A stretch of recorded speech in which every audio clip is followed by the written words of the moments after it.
Delhi NCR में lift के फंसने के मामले लगातार सामने आ रहे हैं, लेकिन नोएडा से एक ऐसा ही मामला सामने आया जिसने सभी को डरा दिया।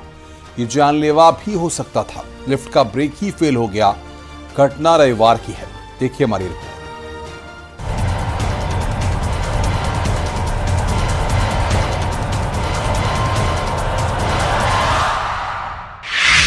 दिल्ली एनसीआर में हाई राइज सोसाइटीज बढ़ती जा रही हैं। बिना लिफ्ट के इन बिल्डिंगों में चढ़ना उतरना संभव नहीं होता और अक्सर सोसाइटी में लिफ्ट के फंसने की खबर सामने आ जाती है। कई लोग घंटों तक लिफ्ट में फंसे रह जाते हैं। एक बार फिर ऐसी घटना सामने आई है जो अमूमन सुनने में नहीं आती।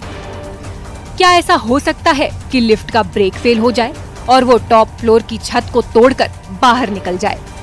इस घटना में ऐसा ही हुआ जो बेहद ही डराने वाला है। हादसा नोएडा के 137 सेक्टर की पारस टिएरा हाउसिंग सोसाइटी में हुआ।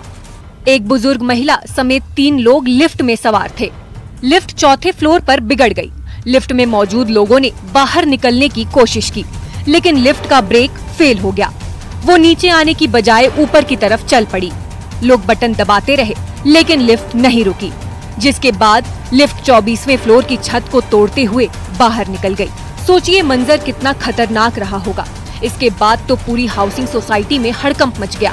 सभी लोग घबराकर अपने घरों से बाहर निकल गए। हर तरफ चीख पुकार मच गई। सोसाइटी के लोग भागे भागे छत पर पहुंचे।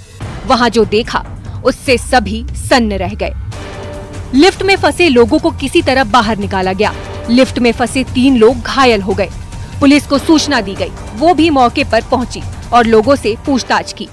कोई तकनीकी खराबी आई जिससे लिफ्ट नीचे ना आकर के उसमें झटका सा लगा और लिफ्ट ऊपर टॉप फ्लोर पर पहुंच गई। कहा जा रहा है कि हादसे से पहले लिफ्ट ठीक तरह से काम कर रही थी। सोसाइटी के लोगों में बिल्डिंग के खिलाफ भारी नाराजगी है। सोसाइटी में रहने वाले लोगों का कहना है कि फ्लैट खरीदने से पहले बिल्डर बड़े बड़े दावे करते हैं, सारी सुविधा और सुरक्षा के इंतजाम की बातें करते हैं, लेकिन सोसाइटी में जिस तरह हादसा हुआ वो उन इंतजामों की पोल खोल रहा है। लिफ्ट एक्ट लागू हो गया है, इसके बाद भी हादसे सामने आ रहे हैं। सोसाइटी के लोगों का आरोप है कि लिफ्ट के मेंटेनेंस का काम नहीं किया गया, जिससे ये नौबत आई। लोगों ने एफओए पर सुरक्षा में लापरवाही और लिफ्ट के मेंटेनेंस ठीक से नहीं करने का आरोप लगाया है। पुलिस ने गुस्साए लोगों को किसी तरह शांत किया। हादसे में टावर की लिफ्ट पूरी तरह से क्षतिग्रस्त हो गई। बाद में घायलों को नजदीकी अस्पताल में भर्ती कराया गया। रविवार की ये घटना है। टावर 5 की लिफ्ट खराब हो गई थी। इस सोसाइटी में ये पहला हादसा नहीं है। पिछले साल भी एक घटना सामने आई थी। लिफ्ट की केबल टूटने की वजह से 70 साल की एक बुजुर्ग महिला की जान चली गई थी। Bureau report, news 18।